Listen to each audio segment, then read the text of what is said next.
আল্লাহ রাসূল সাল্লাল্লাহু আলাইহি সাল্লাম হাদিসের মধ্যে বলেন, লা ইউমিনু আহাদুকুম, তোমাদের কেউই পরিপূর্ণ মুমিন হইতে পারবে না, পরিপূর্ণ ঈমানদার হইতে পারবে না।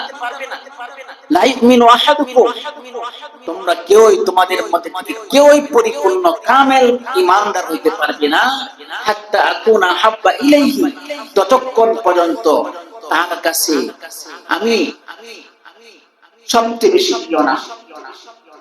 আল্লাহ রাসূল সাল্লাল্লাহু আলাইহি সাল্লাম বলেন, যতক্ষণ পর্যন্ত আমি নবীকে সে তার সন্তানাদি, পিতা মাতা এবং সব কিছুর চাইতেও আমাকে বেশি মহব্বত না করবে, জানের চাইতেও মহব্বত আমাকে বেশি না করবে, মালের চাইতেও আমাকে বেশি মহব্বত না করবে, ততক্ষণ পর্যন্ত সে পরিপূর্ণ ঈমানদার হতে পারবে। কে বলেছেন?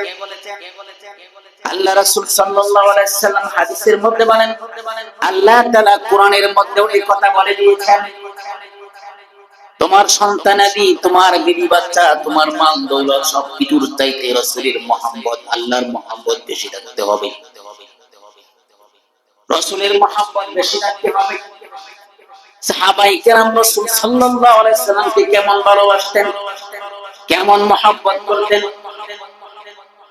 রাসূল সাল্লাল্লাহু আলাইহি সাল্লাম একবার মসজিদে নববীর মধ্যে বসে রইলেন। সাওবান রাদিয়াল্লাহু তাআলা আল্লাহ রাসূল সাল্লাল্লাহু আলাইহি সাল্লামের সামনে হাজির হলেন। সাওবান রাদিয়াল্লাহু তাআলা চেহারার মধ্যে পেরেশানির ছাপ ছিল। আল্লাহ রাসূল সাল্লাল্লাহু আলাইহি সাল্লাম সাওবান রাদিয়াল্লাহু তাআলা জিজ্ঞাসা করলেন, কি ব্যাপার, তোমার চেহারার এই অবস্থা কেন, তোমার মন কেন খারাপ? সাওবান রাদিয়াল্লাহু তাআলা আল্লাহ রাসূল সাল্লাল্লাহু আলাইহি সাল্লামকে বললেন, ইয়া রাসূলুল্লাহ, ইয়া হাবিবাল্লাহ, আমার মনের মধ্যে চিন্তা আসলো, দুনিয়া থেকে যখন আপনি বিদায় হয়ে চলে যাবেন, তখন আমরা কাকে মহব্বত করব? আপনি যদি দুনিয়া থেকে বিদায় হয়ে চলে যান, তাহলে আমরা কার মহব্বত নিয়ে দুনিয়ার মধ্যে থাকব? এই পেরেশানি আমার অন্তরের মধ্যে চলতেছে। এই পেরেশানির কারণে আমার চেহারা অবস্থা এমন হয়ে গেছে, পেরেশানির মধ্যে আছি। আল্লাহ রাসূল সাল্লাল্লাহু আলাইহি সাল্লাম যখন সাওবান রাদিয়াল্লাহু তাআলা আনহুকে জিজ্ঞাসা করলেন, সাওবান রাদিয়াল্লাহু তাআলা এই প্রশ্নের উত্তর দিলেন, আল্লাহ তাআলা সাথে সাথে কোরআনের আয়াত নাযিল করে দিলেন। আল্লাহ তাআলা কোরআনের মধ্যে বলেন, ওয়া মান ইউতি'িল্লাহা ওয়ার রাসূলা ফাউলাইকা মা'আল্লাযীনা আন'আমা আল্লাহু আলাইহিম মিনান নাবিয়্যিনা ওয়াস-সিদ্দীকিনা ওয়াশ-শুহাদা'i ওয়াস-সালিহিন ওয়া হাসুনা উলাইকা রাফীকা। আল্লাহ তাআলা ওই সময় সাথে সাথে কোরআনের আয়াত নাযিল করলেন আর বলে দিলেন, যারা দুনিয়ার মধ্যে আল্লাহ এবং রাসূলের অনুসরণ করবে, যদিও দুনিয়ার মধ্যে নবী উপস্থিত না থাকে, দুনিয়ার মধ্যে যদি নবী চিরদিন থাকবে না, দুনিয়া থেকে একদিন চলে যেতে হবে, কিন্তু রাসূলের সুন্নতের অনুসরণ যারা করবে, রাসূলের তরিকাকে ভালোবাসবে, রাসূলকে ভালোবেসে রাসূলের সুন্নতকে আদায় করবে, আল্লাহ তাআলা কোরআনের মধ্যে বলেন, যারা দুনিয়ার মধ্যে আল্লাহ এবং রাসূলকে মহব্বত করবে, রাসূলের তরিকাকে মহব্বত করবে, রাসূলের সুন্নতকে জীবনের মধ্যে বাস্তবায়ন করবে, আল্লাহ তাআলা কোরআনের মধ্যে বলেন, ওই সমস্ত লোকগুলা কিয়ামতের ময়দানে, হাসরের দিন, কঠিন মুসিবতের দিনে, ফাউলাইকা মা'আল্লাযীনা আন'আমা আল্লাহু আলাইহিম মিনান নাবিয়্যিনা ওয়াস-সিদ্দীকিনা ওয়াশ-শুহাদা'i ওয়াস-সালিহিন।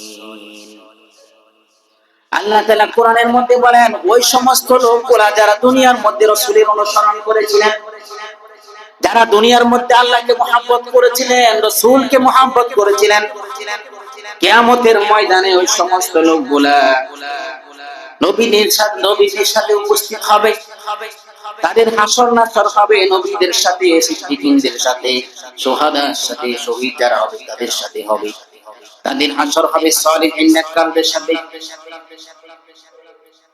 এই জন্য রাসূলকে মহব্বত করবে, আল্লাহকে মহব্বত করতে হবে, রাসূলের মহব্বত অন্তরের মধ্যে ধারণ করতে হবে। সাহাবায়ে কেরাম কেমন ভাবে রাসূল সাল্লাল্লাহু আলাইহি সাল্লামকে মহব্বত করতেন, নিজের জানের চাইতে মহব্বত করতেন। একজন মহিলা সাহাবী উহুদের যুদ্ধের মধ্যে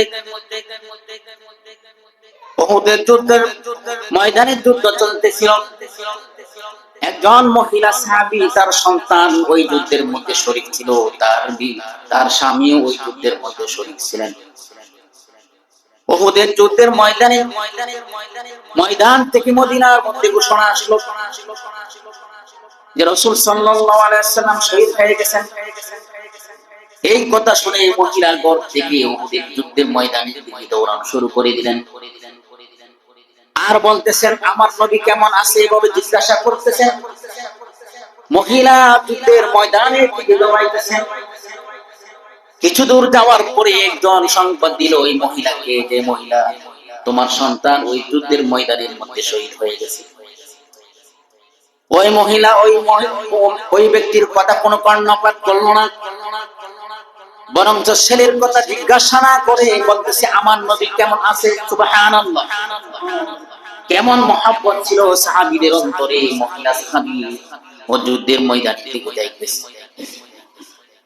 নিজের ছেলের শহীদের কথা কানের মধ্যে আসলো, কোন কর্ণপাত করল না, কোন দুর্ক্ষেপ করল না, বরং রাসূলের কথা জিজ্ঞাসা করে সামনের দিকে দৌড়াচ্ছেন আর বলতেছেন যাকে পাইতেছেন তাকে জিজ্ঞাসা করতেছেন আমার নবী মদিনাওয়ালা নবী কেমন আছে, ওনার অবস্থা কেমন।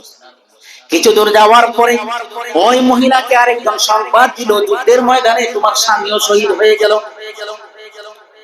ওই মহিলা ওই ব্যক্তির কথা কর্ণপাত না করে জিজ্ঞাসা করতেছেন আমার স্বামীর কথা বলিও না, আগে বলো মুহাম্মদ সাল্লাল্লাহু আলাইহি সাল্লাম আমার নবী মায়ের নবী ওনার অবস্থা কেমন আছে। এভাবে নবীকে মুহাব্বত করতেন সাহাবারা, এভাবে ভালোবাসতেন। নিজের জানের চাইতেও, নিজের সন্তানের চাইতেও, নিজের স্বামীর চাইতেও নবীকে ভালোবাসতেন।